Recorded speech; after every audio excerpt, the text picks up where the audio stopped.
आज है 9 अप्रैल। 9 अप्रैल से रिलेटेड करंट अफेयर्स के जितने भी क्वेश्चन हैं उनको अपन सोल्व करने वाले हैं डेली करंट अफेयर शो में, सीधी बात नो बकवास के साथ। पहला प्रश्न है, हाल ही में सितार और तानपुरा को ज्योग्राफिकल इंडिकेशन टैग मिला है जो कि किस राज्य का प्रसिद्ध है। अब भौगोलिक स्थिति दर्शाने के लिए जीआई टैग दिया जाता है, तो वो सितार और तानपुरा के लिए कौन से राज्य को दिया गया है। ऑप्शंस हैं मध्य प्रदेश, राजस्थान, बिहार या फिर महाराष्ट्र। इसका सही जवाब है महाराष्ट्र। महाराष्ट्र के सांगली जिले के मिरज कस्बे के अंदर जो है तानपुरा और सितार को लेकर जीआई टैग दिया गया है। वाद्य यंत्र है, इसलिए वहां के निर्माताओं ने यह दावा किया है कि ये हमारी जगह का प्रसिद्ध है। दूसरे प्रश्न को देख लेते हैं, यूरोपीय देश स्लोवाकिया के राष्ट्रपति कौन चुने गए हैं। पीटर पेलेग्रिनी, आपको पहले ही ये दिखाई दे चुका है। और पीटर पेलेग्रिनी कौन है और यूरोपीय महाद्वीप के अंदर स्लोवाकिया की ज्योग्राफिकल स्थिति क्या है वो भी देख लेते हैं। यह है पीटर पेलेग्रिनी और ये है यूरोप महाद्वीप के अंदर स्लोवाकिया की ज्योग्राफिकल कंडीशन। अब राष्ट्रपति कौन है, पीटर पेलेग्रिनी, और इसकी राजधानी क्या है, ब्रातिस्लावा। राष्ट्रीय ध्वज को भी आपको ध्यान में जरूर रख लेना चाहिए, ये स्लोवाकिया का राष्ट्रीय ध्वज है। अब स्लोवाकिया और चेकोस्लोवाकिया, ये दो नाम आपको कंफ्यूज कर सकते हैं, लेकिन स्लोवाकिया जो देश है जिसकी बात अपन लोग कर रहे हैं वो चेकोस्लोवाकिया से अलग होने वाला गणराज्य है, तो बिल्कुल भी कंफ्यूज ना हो इसमें स्लोवाकिया और चेकोस्लोवाकिया को लेकर। ये कौन सा है, स्लोवाकिया। और स्लोवाकिया का राष्ट्रीय ध्वज कौन सा है जो आपको दिखाई दे रहा है। राष्ट्रपति कौन है, पीटर पेलेग्रिनी। ब्रातिस्लावा उसकी राजधानी है, यूरोपीय महाद्वीप में ये इसकी जियोग्राफिकल कंडीशन है। हाल ही में विप्रो के नए सीईओ चीफ एग्जीक्यूटिव ऑफिसर बनाए गए हैं राजेश गोपीनाथन, सलील पारेख, श्रीनिवास पल्लिया या फिर थेरी देलापोर्ते। इसका सही जवाब है श्रीनिवास पल्लिया। कौन है वो देख लीजिए, ये है श्रीनिवास पल्लिया जो कि विप्रो के चीफ एग्जीक्यूटिव ऑफिसर बनाए गए हैं। नारायण मूर्ति ने इसकी स्थापना की है। हाल ही में मनाए गए विश्व स्वास्थ्य दिवस 2024 की थीम क्या है। दिवस से रिलेटेड एक प्रश्न आपके हर एग्जाम में आपको देखने को मिलेगा। तो अप्रैल के माह के जो दिवस हो चुके हैं उन पर मैं लगातार डेली बात करता आ रहा हूं। आज इस पर बात कर लेते हैं। विश्व स्वास्थ्य दिवस 7 अप्रैल को मनाया जाता है, विश्व स्वास्थ्य दिवस। तो 1 अप्रैल से लेकर 7 अप्रैल तक बनाए जाने वाले दिवस की मैं अभी बात पूरी करने वाला हूं रिवीजन के तौर पर। तो 2024 के विश्व स्वास्थ्य दिवस की थीम क्या है जो कि 7 अप्रैल को मनाया गया है, उसका बढ़ता बीमार स्वास्थ्य, आपका अधिकार, मेरा स्वास्थ्य मेरा अधिकार, हम सबका स्वास्थ्य। इसका सही जवाब है मेरा स्वास्थ्य मेरा अधिकार। 1 अप्रैल को उत्कल दिवस मनाया गया है। कौन सा दिवस मनाया गया है दोस्तों, 1 अप्रैल को उत्कल दिवस। और उत्कल दिवस कौन से राज्य से संबंधित है, उड़ीसा राज्य से। कौन से, उड़ीसा राज्य से संबंधित है, ये मैं पहले ही बात कर चुका हूं। उड़ीसा फाउंडेशन डे जो है वो 1 अप्रैल को मनाया जाता है। 2 अप्रैल को वर्ल्ड ऑटिज्म डे मनाया जाता है। राष्ट्रीय समुद्री दिवस 5 अप्रैल को मनाया जाता है। और 6 अप्रैल को नेशनल लाइब्रेरी डे मनाया जाता है, यानी राष्ट्रीय पुस्तकालय दिवस। तो इन चारों दिवसों की बात अपन कर चुके हैं। ऐसे तो देख लीजिए दोस्तों, एक दिन के अंदर बहुत सारे दिवस मनाए जाते हैं। यानी अगर आज की ही बात कर लूं मैं, अगर 9 अप्रैल की, तो 9 अप्रैल को भी दुनिया भर में न जाने कितने कितने दिवस मनाए जा रहे हैं। लेकिन एग्जाम के दृष्टिकोण से जो आपके लिए जानना आवश्यक है सिर्फ वही आपको बताया जाता है और जो आपके एग्जाम के दृष्टिकोण से महत्वपूर्ण है। 5वें प्रश्न को देखते हैं। भारत ने हाल ही में किस देश पर लगाया गया आवश्यक वस्तुओं पर जो निर्यात प्रतिबंध है वो हटा दिया है। पाकिस्तान, अफगानिस्तान, मालदीव या फिर श्रीलंका। इन चारों में से सही जवाब है मालदीव। मालदीव की राजधानी है माले और वहां के राष्ट्रपति है मोहम्मद मोइज्जू। उनको भी देख लेते हैं जरा और ज्योग्राफिकल कंडीशन को भी देख लेते हैं। आप इस पृथ्वी के मैप को देखिए, ग्लोब को देखिए, इसमें भारत के दक्षिणतम हिस्से की तरफ देखिए। भारत के दक्षिणतम हिस्से में मालदीव की क्या है, ज्योग्राफिकल कंडीशन है। और राष्ट्रपति कौन है, मोहम्मद मोइज्जू। राजधानी है इसकी माले। अब मोहम्मद मोइज्जू जी बच्चे काफी चर्चित रहे हैं भारत से रिश्तों को लेकर, क्योंकि इनका झुकाव चाइना की तरफ हो गया था इस वजह से।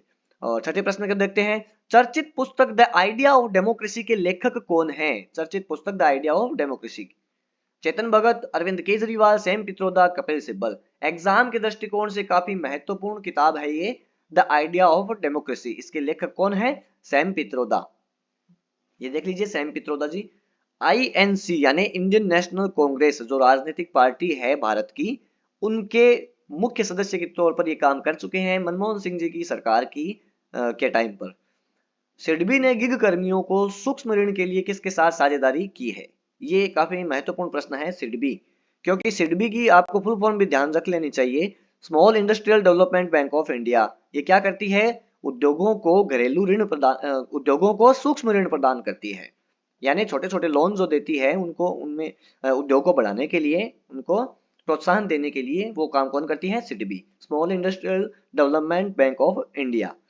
इसने फिनटेक कंपनी है एक कर्मा लाइफ, उसके साथ में क्या है कि गिग कर्मियों को सूक्ष्म ऋण देने के लिए साझेदारी की है। ये देख लीजिए, सिडबी जो है एक फिनटेक प्लेटफॉर्म कर्मा लाइफ के साथ में यहाँ पर एमओयू कर रही है। 8वां प्रश्न देख लेते हैं, हाल ही एआई सुरक्षा को बढ़ाने के लिए अमेरिका के किस देश ने साझेदारी की है? भारत, जापान, जर्मनी और फिर ब्रिटेन। ये प्रश्न आपको ऑप्शन के हिसाब से कंफ्यूज कर सकता है, क्योंकि भारत की यात्रा पर अभी आए थे बिल गेट्स, जो कि माइक्रोसॉफ्ट के सीईओ हैं बिल गेट्स।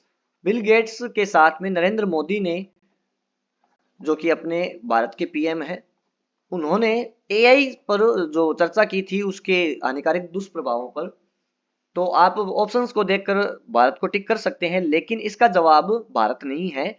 ब्रिटेन के साथ में जो अमेरिका है, उन्होंने ऑफिशियली एआई सुरक्षा को बढ़ाने के लिए साझेदारी की है। किसके साथ ऑफिशियल साझेदारी की है? ब्रिटेन पर। बिल गेट्स के यहाँ आने पर नरेंद्र मोदी और इनके बीच में चर्चा हुई थी सिर्फ एआई से रिलेटेड दुष्प्रभावों को लेकर, लेकिन जो साझेदारी का जो आधिकारिक साइन हुआ है वो किसके साथ में हुआ है? ब्रिटेन के साथ। तो इसका सही जवाब है ब्रिटेन। 9वां प्रश्न देख लेते हैं अपन, विश्व डोपिंग रोधी एजेंसी वाडा की रिपोर्ट के अनुसार भारत का स्थान क्या है? अब वाडा की ओर से एक लिस्ट जारी की गई है, उसके अंदर पहले वाडा को देख लेते हैं अपन, लिस्ट की बात बाद में करते हैं। वाडा क्या है? World anti doping agency. Doping के मामलों में जो पाया जाता है, खिलाड़ी हो, डोपिंग आप समझ चुके होंगे, नशा करने वाली जो दवाइयां वगैरह लेकर अपनी जो परफॉर्मेंस बढ़ाते हैं खिलाड़ी, उसको कहते हैं डोपिंग करना, यानी नशा करना। नशे से उसकी क्या है कि परफॉर्मेंस सुधर जाती है और वो उस खेल के अंदर काफी बेहतर परफॉर्मेंस अपनी कर पाता है। लेकिन ऐसी एंटी डोपिंग एजेंसी है जो कि विश्व स्तर पर काम करती है, वो है वाडा। ऐसे ही राष्ट्रीय स्तर पर भी एक एजेंसी की स्थापना की गई है, नाडा की। वो क्या है? National anti doping agency. तो वाडा ने एक लिस्ट जारी की है जिसके अंदर कहा गया है कि ऐसे खिलाड़ी जो कौन से देश से आते हैं, भारत देश से आते हैं, उनका पहला स्थान है किसमें? डोपिंग के मामलों में। तो विश्व डोपिंग रोधी एजेंसी वाडा की तरफ से एक रिपोर्ट जारी की गई, उसमें भारत का स्थान क्या है? पहला। डिटेल देख लेते हैं। विश्व डोपिंग रोधी एजेंसी वाडा द्वारा जारी एक रिपोर्ट के अनुसार 2022 में दुनिया में डोपिंग के मामलों की संख्या सबसे अधिक कहां पाई गई है? भारत के अंदर। अब डोपिंग क्या है? खेलों में डोपिंग का तात्पर्य प्रतिस्पर्धी प्रक्रिया में अनुचित लाभ प्राप्त करने के लिए एथलीट जो होते हैं, खिलाड़ी, वो प्रदर्शन बढ़ाने के लिए प्रतिबंधित दवाओं के उपयोग से क्या है कि अपनी परफॉर्मेंस सुधार लेते हैं, उसको कहते हैं डोपिंग करना। 10वें प्रश्न को देखते हैं, हाल ही सागर कवच सुरक्षा 2024 का जो सुरक्षा अभ्यास है वो कहाँ किया गया है और किन के बीच में किया गया है? ये बताना है आपको। जापान, अमेरिका, सऊदी अरब, दक्षिणी कोरिया, पाकिस्तान व चाइना, या फिर नन। तो इसका सही जवाब है नन। इन चारों में से सही जवाब है इसका, इनमें से कोई नहीं। तो जान लेते हैं फिर है किसके बीच में आखिर ये सागर कवच 2024 सुरक्षा अभ्यास। ये किया गया है भारतीय नौसेना, भारतीय तटरक्षक बल, समुद्री पुलिस और मत्स्य पालन, सीमा शुल्क और जो समुद्र की सुरक्षा एजेंसियां हैं उनके बीच में। तो मुख्य तौर पर किसके बीच में हुआ है आपको मैंने बता दिया है, और इसका नाम क्या है? सागर कवच 01/24 नामक 2 दिवसीय, कितने दिवसीय है? 2 दिवसीय। कब तक चलेगा? 1 से 2 अप्रैल 2024 तक लक्षद्वीप समूह में होने वाला है। मुख्य तौर पर आपको 3 ही चीज ध्यान रखनी है इसके अंदर, कहाँ और कब तक। तो कहाँ का जवाब है? लक्षद्वीप समूह में। कब तक? 1 से 2 अप्रैल 2024 तक। किन किन के बीच में?